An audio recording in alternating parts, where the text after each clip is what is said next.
Hey man, welcome back to a new video. Today we got a huge video. I'm gonna predict the biggest top 10 fantasy matchups, all the ones that I thought of.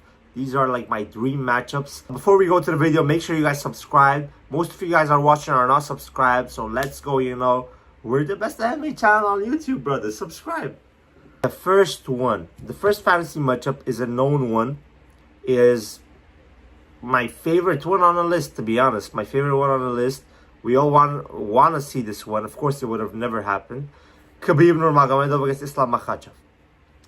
And as a prediction, I'm seeing a lot of people say, yo, Islam is the more improved Dagestani. Islam is balanced, which he is more balanced than Khabib. He is more balanced. He is more, his striking is more beautiful to the eye. He's more complete stylistically, right? He's more complete mixed martial wise. But on who would win the fight? Khabib any day of the week. As much as Umar Nurmagomedov, Usman Nurmagomedov, Islam Makhachev are balanced, that's also why they're in close fights. That's also why Umar lost. That's why Islam was in the close fights against Dustin and Volk. That's why Usman arguably lost to Paul Hughes, or even a draw. That's the reason why these things happened. That's the reason why. Because of their balanced style, because of their willingness to strike, their willingness to just be, in the striking range, give you a chance to beat them. Khabib didn't. Khabib made strikers like Barboza, like Gaethje run for their life with his pressure. He didn't need to stand up, throw fancy kicks. He's not that. Why? He does what he do best. You know what he's going to do. Come forward, and his strike and defense was amazing as much as it was awkward. The thing that he used to do like this, he used to come forward, make you run for your life, shoot takedowns, and his striking arguably outstrike Conor McGregor, brother. So what are we talking about? He stood up for him entire round, and I'm a big Conor McGregor fan. I got shirts in the back. So what are we doing here, bro? Khabib didn't need to do all that. Khabib against Islam would keep coming forward. We saw two fights Islam got gassed out in. Volk and Dustin Poirier. And they weren't shooting no takedowns on him. Imagine Khabib. Khabib would drown him. 50-45. Worst case 49-46. Khabib would maul him. Submission is possible too. You never know. Volk round 5 was literally dancing on Islam. He was ground and pounding him. You never know, brother. Second one, Arman against Islam. This was my fantasy matchup. I was so close to it. I was going on live the whole month. I was counting days, 26 days to the Arman Islam, 25 days, 24 days, 2 days, then boom. Broken heart, shattered dreams. I didn't see the fight. People were literally messaging me, telling me, yo, KYS, the fight is not happening. Arman is a little bum. This is harder than breakup, bro. This is harder than breakup, I'm telling you. Harder than breakup, harder than rejection. This is the definition of broken heart. Waiting for a fight for years, being so close as one day. This is like blue balled. I got blue balled. All because of Nina drama. All because of her, bro. She does nothing good for this community. I'm joking. She's a very good interviewer. But she cooked us. She cooked me. She cooked us. She cooked Arman. She cooked my dreams. As a prediction, Arman decision. 48, 47, 49, 46. Or arguable KO, TKO. I'm honest. I'm serious. Ground and pound. If Volk can control him on the ground, if Volk can out-scramble him in this, if Volk can out-clinch him, in a clinch, Arman Tsarukyan can do too. I'm honest. Izzy versus Usman. This is a hard one. I'm gonna go with Israel Adesanya winning. Adesanya.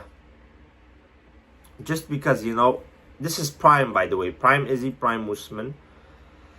The kicks will be the biggest factor. Izzy against Bronson, great takedown defense. Against Vettori, great takedown defense. Against Kamaru Usman, I think he's too fast for Kamaru. Kamaru's too flat-footed. I don't think Kamaru's going to land that powerful jab. The wrestling, Izzy would be ready. The kicks are going to be a very big problem, And I think Izzy, if contender Izzy, if that Izzy shows up, he can finish Kamaru Usman in a later round. After chewing up his legs, going for the head, Izzy would have beat Kamaru Usman in this fantasy matchup. Izzy would. He would.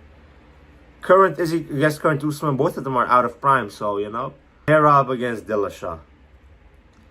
I'm gonna have to do something I don't like to do. You guys know, if you've seen my TikTok, Rafi MMA, go check right now. If you've seen my TikTok, you know I put Marab already number 1 pound for pound right now. Not all time. Right now. I said he's over Islam too. On the current rankings of UFC, he's number 2. He passed John Jones, which is 100% true. It should have been happened. Right now, number 2. I put him number 1. It's arguable. People, they were saying I'm crazy when I said this first, just after the O'Malley win. They were like, number 1, come on, dude. Okay, he's number 2. Like, very small difference. What are you guys talking about? Making me look crazy.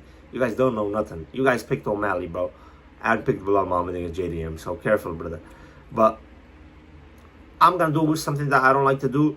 TJ Dillashaw is a perfect matchup stylistically against Marab.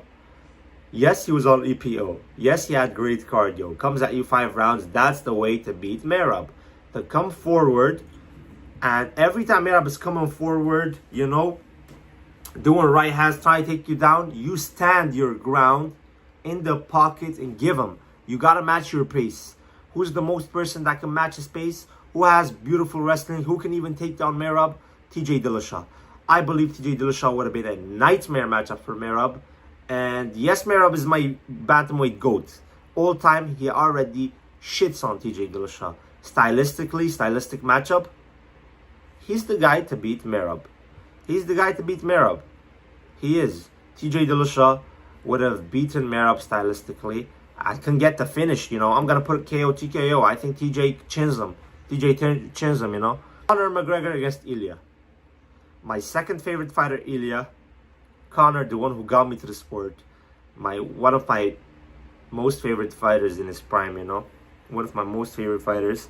Of course, Arman is Armenian. He always got to be number 1. But McGregor, I loved, bro. I loved McGregor. I got shirts of him. I still don't got no shirts of Ilia Topuria, as much as he's my second favorite fighter.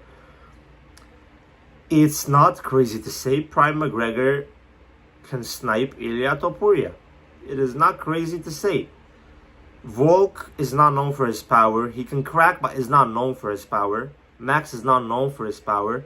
Emmett is known for his power, but he's very predictable. Only right hands. Conor McGregor can snipe Ilia Topuria. We have seen Ilia Topuria get dropped before by Jai Herbert. It was a kick, I understand. McGregor, when he used to work with Ido Portal, Prime McGregor, switches stance, unorthodox, switches stance. That McGregor, it is not crazy to say. Ilia Topuria has a lot of openings. When he swings with the right hand, a lot of openings. Conor McGregor would be there. The left hook will be there. But then when Ilia tries to counter, then he will not be there. I know be there. So I'm gonna take McGregor over Ilia. But if Ilia uses his grappling, the prime version of Ilia, which is the current version of Ilia, he could dog walk him. And if he mixes it up, he can baptize McGregor too. But I'm gonna say Prime McGregor would manage to snipe him. I don't think it's crazy to say, bro.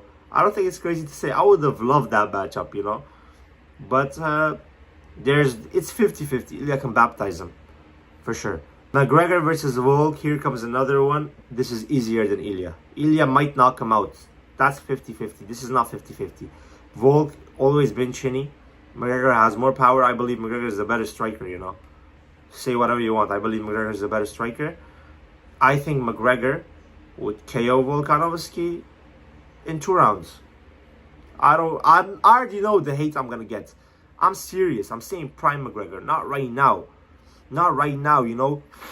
Doing all this. Not right now, brother. Not McGregor that used to say party is weakness for the soul. That Conor McGregor. He would have baptized Volkanovski. Volkanovski that got dropped by Max, Chad Mendes, gets dropped every fight. Brother, please, brother. Stop disrespecting McGregor. I know you're not putting him on GOAT lists. No title defenses, but stop disrespecting him. GSP versus Usman. I'm going to go with GSP too. He's a better striker. His kicks. And it's not far-fetched for him to wrestle people. He had the most takedowns landed. Marab just broke it. GSP was as balanced as it gets. Karate, submissions, wrestling. The Superman punch, beautiful. I think GSP, Prime GSP against Prime Usman, GSP would chew up his legs. And we saw him against Karo Parisian, against D1 wrestler like Koshek. Kamaru is D2. D1 wrestlers like Koshek, he out-wrestled them. He mauled them. He out-wrestled wrestlers, brother. He did what John Jones did. He used to go against strikers, out-strike them. Against wrestlers, out-wrestled them. Show respect, brother. Jones Ankalaev. Something in my Discord a week ago, someone said Ankalaev would beat Prime John Jones, light heavyweight. And I'm like, hold on now. Okay, Ankalaev just beat Pereira, I understand. Do not disrespect. Jan Blachowicz, old man Jan Blachowicz, was chewing up his legs. John Jones, with the dirty tactic, the oblique that's legalized, he would butcher his legs. If he can take down DC, the best wrestler, top 2 wrestler in MMA as well, or even number 1. If he can do that to him, he could do it to Ankalaev. Don't forget, Ankalaev quit against Paul Craig with 3 seconds on the line. It was probably 1 second on the line. I will pick John Jones against him. He will chew up his legs. The elbows, the spinning back fist, mix it up with the wrestling. John Jones will beat Ankalaev. Come on, bro. Let Ankalaev have 3-4 title defenses, then we would start disrespecting John Jones, the greatest of all time. But right now, saying Ankalaev beats him, please. 48-47 against Jan. That should have been the scorecard, but it was a draw. Please, draw against Jan Blachowicz, please, brother. Hey, please. DC, fat guy, please. Angano against John Jones. Here's the thing. Angano had knee problems too. And Stipe, he was young when Stipe out-wrestled him. Stipe nowhere near the wrestling of John Jones. Out-wrestled him. But when Angano knocked him back out, when he got his revenge, he got his leg back, he spammed back on a block, you know. Stipe was old this time. It was a prime Stipe too. But Angano was improved. It was both. But Stipe was old already. Yes, he beat DC, but DC was old too. He was older. He was washed. So I'm like, you know, Ngannou's takedown defense definitely got better. His striking got cleaner. His shots precision got cleaner. Selection got cleaner. But I think John Jones, with his IQ far superior than Ngannou, with him being more balanced than Ngannou, he would have found a way to take down Ngannou, potentially submit him. I know John Jones wouldn't like to go 5 rounds with Ngannou. The threat of the power will always be there to knock him out with 1 punch. I think John Jones would have took him down, would have tried to submit him, and he would get it. This is Prime Jones against Prime Ngannou, by the way. But now for the last matchup. Aspenol against Jones, I'm going to do current. I'm not going to do Prime, because that's on our fantasy. We want to see it now. We want to see it happen now. I will also pick John Jones. I don't care, you know. I'm going to get hate. I'm not even the biggest John Jones fan. I just keep it real. And would I be surprised if Aspenol knocks his chin off? Knocks him clean out? No, I won't be surprised at all. It's possible. It's a 50-50 fight. Knowing John Jones, though, I cannot bet against him.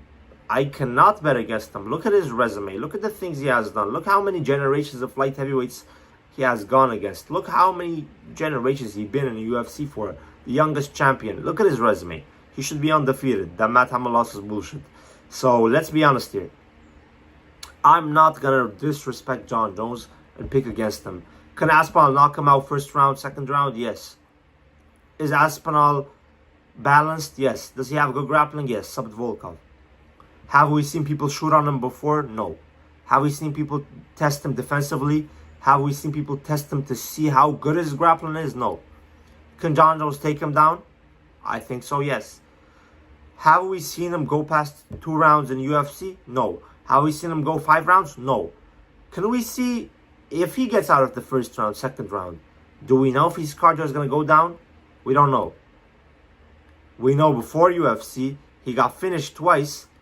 TKO and submission round 3 when he got past the first 2 rounds. Is it a cardio problem? Maybe. Was he young and he improved right now? Yes, of course. It could be.